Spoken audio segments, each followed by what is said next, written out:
swinging that jab up and down. And then when you go downstairs, take that downstairs, come up that left hook. It's gonna be open, because it's gonna fall down in too. The time you jab down low, just keep trying to come over the top. Or like you could say, hey, you know what? I can beat that Mayweather style. I was too young, but look, I did it now against Crawford. I forget Mayweather a long time ago. This is different for me, you know? I lost that day and that's it. I learned a lot. So who do you like in Canelo versus Crawford? Well, I'm a giant Crawford fan because I think he's the best switch hitter since Marvin Hagler. I also think Canelo is slowing down, and Canelo is more of a one-punch fighter now than the combination fighter he was when he was younger. Canelo Alvarez responded sharply upon learning that Terence Crawford had sparred with Floyd Mayweather in preparation for their upcoming bout. He suggested the fight has now taken a personal turn, accusing Crawford of repeated disrespect. Canelo feels targeted and believes Crawford is trying to undermine his legacy and credibility. This isn't just business anymore, he warned. Tell me a little bit about that. Did things get a little bit personal now? Yeah, a little bit more personal because, you know, I did respect him. I don't respect him anymore because he say, I'm not gonna do what they want me to do and this and that. And then he tried to, maybe Turkey Lashi told him, hey, you need to do something because you seem so nervous in Riyadh. So and he tried to like walk me back, and that's why I pushed him. And you know, like I say, don't fuck with me. Terence Crawford has openly questioned the strength of Canelo Alvarez's resume, suggesting it isn't as impressive as it's made out to be. In Crawford's eyes, many of the marquee names on Canelo's record, like Shane Mosley, Miguel Cotto, and Sergey Kovalev, were past their prime when they fought him. He also points to Canelo's loss to Floyd Mayweather as a clear example of being outclassed by a true great. Crawford feels slighted by Canelo's dismissive attitude toward his own accomplishments and believes Canelo purposely downplays the caliber of opposition he's faced in an effort to discredit him. Things about Canelo's resume, but I won't, you know. I wanna, you know what I mean, pay homage to the fighters that he fought. And if he don't wanna pay homage to the fighters I fought, if he think they nobodies, then come fight time, then I wonder what they're gonna say after I beat him. Promoter Eddie Hearn acknowledges Canelo's natural size advantage but believes that shouldn't overshadow Crawford's chances. Hearn points to Crawford's unwavering focus and self-belief as dangerous weapons in the ring. While size matters, he says, Crawford's ability to dictate pace, manage distance, and control rhythm could narrow the physical gap. Hearn believes that with the right mindset, Crawford has a real shot at an upset. Not for him, like not against him, for him. Like he's so. I think he has no doubt that he beats. I really like him. I think he's a great fight, but I have to say, like, tell me his major significance. Yeah, but no, but he beat a guy who was in the top 5. That really never happened. No, I agree. Okay. I agree. I mean, he was coming on, you know, some eye problems. But nobody was saying that when he was beating. But we're giving that credit. I'm just saying. I know, that's a big win.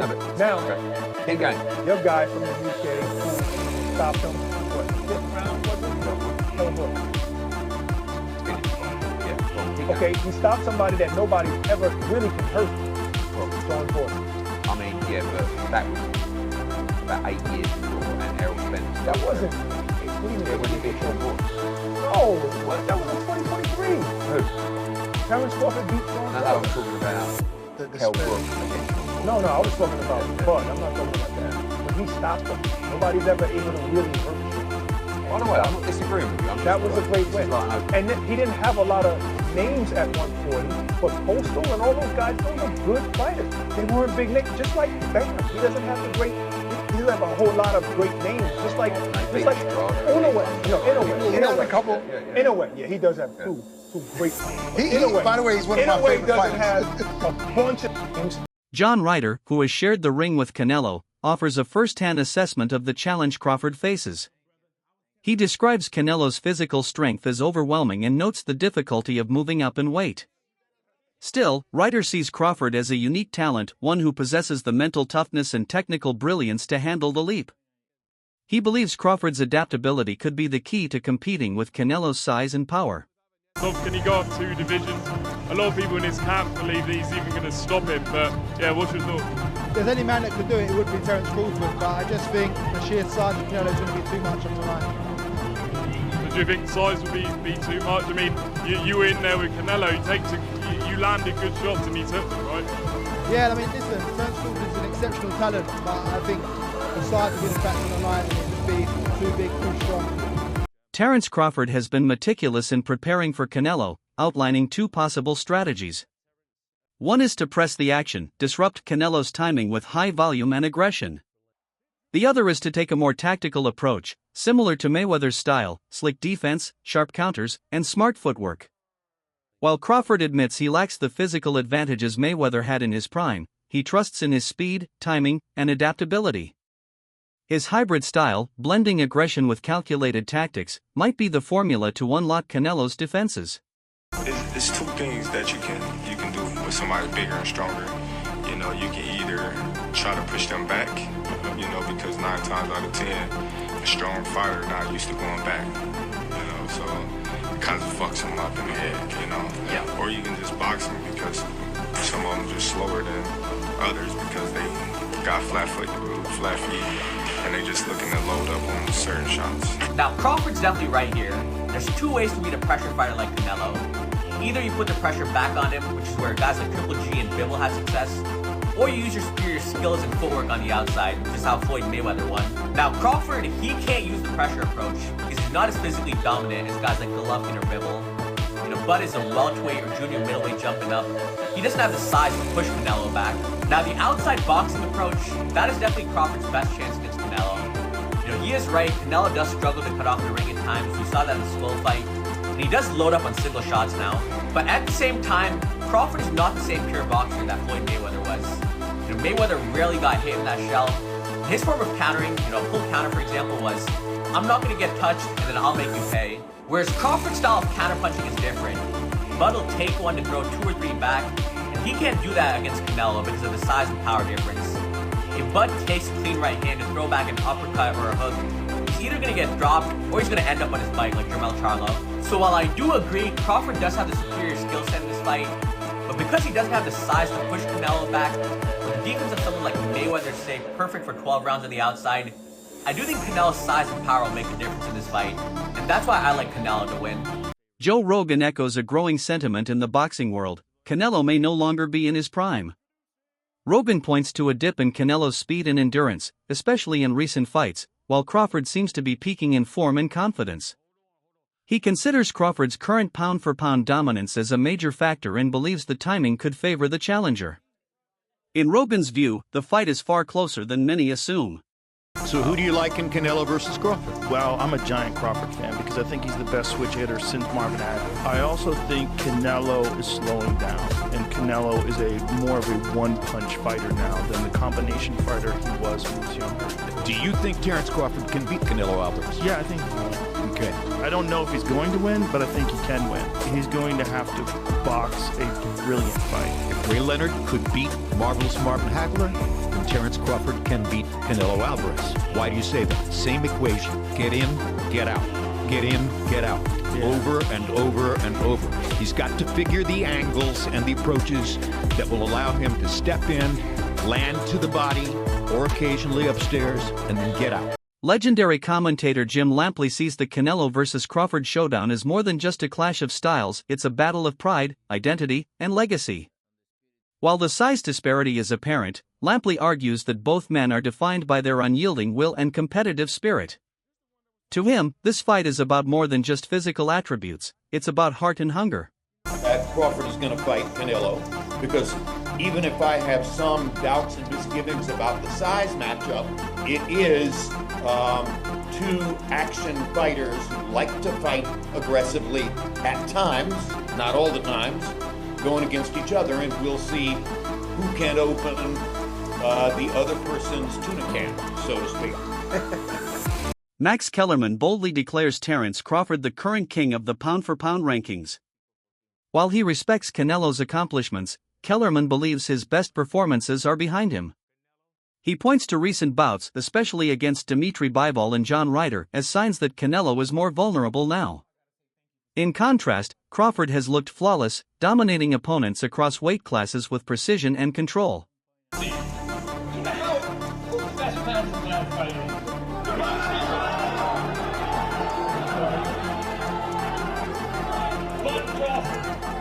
Apologies to the monster, and you say Bud Crawford as my vote for best pound for pound.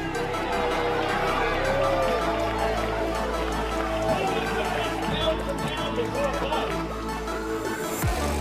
Canelo Alvarez, universally recognized that way. But it's not just these two guys, the last two best pound for pound fighters in the world. Teddy Atlas offers a thoughtful perspective on the matchup. While he respects Canelo Alvarez, calling him a complete, disciplined, and well-schooled fighter, his tone changes when discussing Terence Crawford. Atlas describes Crawford as special, a word he reserves only for fighters with exceptional instincts and ring intelligence. He highlights Crawford's ability to adjust mid-fight, remain composed under pressure, and finish opponents with precision. In Atlas's view, while Canelo is undeniably great, Crawford may belong to a rarer class of elite talents. Maybe he's a little overrated. Terence Crawford versus Canelo Alvarez at 168 pounds. Canelo's really good. But I think Crawford is special. I know he hasn't fought the resume everyone wants, but you have that or you don't have that ingredient. I think he has. Canelo's really good. He's tremendous. But could he be a tiny bit overrated? The greatness is within Crawford. It's in his desire, it's in his mind, it's in his makeup, where he came from. I know he's moved up in weight class, can carry it, but those intangibles, I believe that he has that. Daniel Jacobs, who has faced Canelo and closely followed Crawford's career, provides valuable insight. He acknowledges that both fighters are fast, but notes Crawford's speed is more sudden and unpredictable. Jacobs also points to Crawford's stance switching and his ability to punch from awkward angles as unique advantages. After weighing both fighters' strengths, Jacobs admits that he'd lean toward Crawford because of his timing, sharpness, and superior ring IQ. I've been sparring, but I had at least over 15 years of knowing him, amateur, professional. I've seen where he started.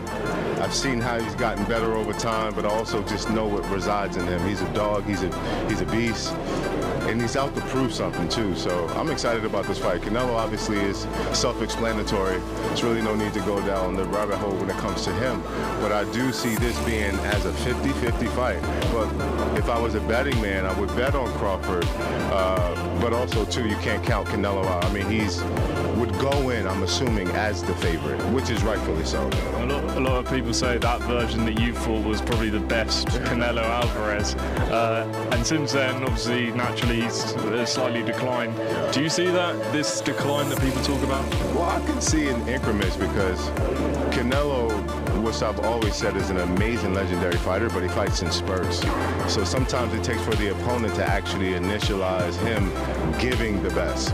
When he was faced with me, the opposition that I had and what I was giving him, it was just a lot. Whether it was boxing, whether it was coming forward, but most importantly, it was the punches and bunches. And so he was forced to either stand there, wait for the right time, or be combative and go back at it. So I think that's what Crawford may have to do. Push the pressure, make Canelo fight, or maybe just play it safe, win on points, Brian Bomac McIntyre, Crawford's longtime trainer, is confident in his fighter's preparation. He believes that time is working in their favor. The longer the camp, the sharper Crawford becomes both physically and mentally. McIntyre says their entire training regimen has been tailored specifically for Canelo, including nutrition, conditioning, film analysis, and game plan execution. Every detail has been designed to neutralize the Mexican champion. A different approach in terms of crafting a plan and going into camp? No, not really. We know the type of fighter Canelo is. So,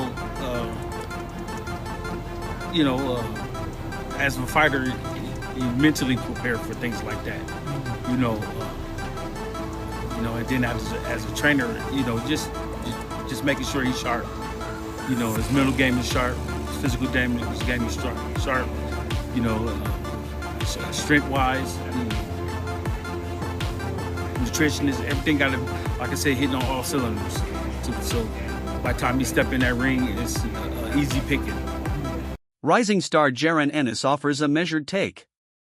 While he fully respects Crawford's talent, he remains realistic about the physical challenge ahead. Ennis warns that if Crawford can't make Canelo respect his power, the fight could shift in Canelo's favor. He emphasizes that skill is crucial, but so is the ability to inflict damage, and that could be a tougher task for a naturally smaller fighter. But I think you gotta lean more towards Canelo, because like I said before, he been pitting big guys out and down, and Canelo not even really a 68 pounder. He probably really should be at 60 maybe, and he been hurting these guys. I think he be driving these guys and things like that. So and them guys be way bigger than him come fight night. I know that for sure. They be probably close to 200 pounds, and he dropping those guys like that. So I don't know. It's gonna be a great fight. The fans want to see it. So so be it. I think Crawford should take a warm-up fight, at like 60, or like at least at 60, just to get his body, to fill into somebody a little bit bigger, and things like that. I know when you go up in weight, you gotta, develop that power and not develop the power, but like put that muscle on and be heavy and things like that. So he might not want to take a fight because he's trying to build up right now, but I think he should, just to stay sharp and that way he don't have like a long layoff or anything like that. Alexander Usyk, who has himself overcome weight class disadvantages, believes the fight is a fair test for both men. He acknowledges the difficulty Crawford faces, but maintains that Crawford remains the best pound-for-pound fighter in the world. Meanwhile, Roy Jones Jr. says the outcome will depend entirely on Crawford's mindset. If he enters with sharp focus and executes the right strategy, Roy sees him outsmarting Canelo. But if Crawford is even slightly off, Canelo's power and experience could prove decisive. I go here for pro boxing fans, joined by, does he need any introduction, Hall of Fame legend Roy Jones Jr. here in the UK. There's a few questions about the US guys. Obviously, Tank and Lamont Roach, we saw the first fight, Lamont Roach shot the world. What do you think happens in a rematch if they fight? I think he shocks the world again, but the only thing different this time is Tank will come with a different attitude, different personality, different motivation, and I think Roach will do good again, but I think Tank will be more dominant this time. And obviously we know if Canelo wins against William Skull, he will fight Terence Crawford in September. Who would you favour in that fight? It's a hard one to call, and I'm going to tell you why it's a hard one to call. It's a hard one to call because it'll all be predicated upon how Canelo approaches the fight. If Canelo approaches the fight like he's the man and he can box and outbox Terence Crawford, he'll get beat. If he comes out and shows that he really wants to go out and prove whether he's still the best, he might win. So it all depends on which Canelo comes to the dance. Brian Norman addresses the narrative surrounding the fight. He believes that if Canelo defeats Crawford, some critics might downplay the win due to the size difference. However, if Crawford wins, it would be viewed as a historic achievement. According to Norman, this bout is about much more than titles, it's about legacy. The winner won't just claim victory, but will solidify himself as the defining fighter of this generation. To deal with Canelo's experience over time, right? Even though Terence is the older fighter, he has, I think, 20 less fights than Canelo, or maybe more. I think it's more than 20. And also, competition level. This will be the most skilled, most experienced, biggest, strongest fighter that Terence Crawford's ever faced, without a question. I love you both, but you still did not answer the question. How do you see this fight? I told you. Don't say what your hands are. I'm back out. I'm back about the game. Listen, Jack's trying to get that one line. He's trying to get that go viral moment from Bud, but he's just not that guy, right? And I think he's what he's about to say. Is like, he's not going to go in there and be like, I'm going to knock him out, I'm going to do it in the first round. And plus, I wouldn't want to hear that, right? As much as that sounds nice, as a sound bite, I wouldn't want to hear that because I don't think he believes that. And I don't believe it. I want to hear what Bud actually believes, which is, that he'll win, but not like this mystic Mac, let me predict the round, here's why, unless he truly believes that, and I don't think Bud does. I think he believes he'll get it done by any means necessary, whether that's, let's say, he was able to knock Canelo out, or he gets it done by decision, doesn't really matter, because a fight is a fight at the end of the day, and all he needs to do is win. Always in my mind doesn't exceed a loss. I train, I put my best, I dedicate myself to this sport, and I'm just thinking about winning. Despite Canelo's legendary run during his prime, the sport and his position in it has evolved. As Crawford shines a spotlight on inconsistencies in Canelo's resume, fans are beginning to reassess past victories. This fight could mark a major turning point, reshaping public perception of Canelo's career and place in history. So you heard about what Canelo said about Terence Crawford's resume already and how he has no elite fighters on his resume. And say what you want about that, you know, agree to disagree or whatever. What do you guys think of Crawford saying this about Canelo? Canelo fought great champions, but most were past their prime. But when they weren't, you saw what happened. Lara, Mayweather, and Bivol. Obviously, Mayweather was past his prime already, I'd say. But he's right. I rewatched the Lara fight, and you know, that Cuban style is just tricky to deal with. And you know, a lot of people would say that Lara won that fight, and then Bivol, it was, I mean, I don't need to convince you about that. That fight was a clear-cut victory for Bivol, and it just showed that Canelo isn't this unbeatable person. You know, with the right set of skills, you can beat him. And I don't know, what do you guys think? Has Terence Crawford fought any elite boxers? You could say, you know, Errol Spence, but then, you know, after the whole horrible accident that he had. So who knows, right? That wraps up today's analysis. Stay tuned for more updates as the fight draws near. Until next time.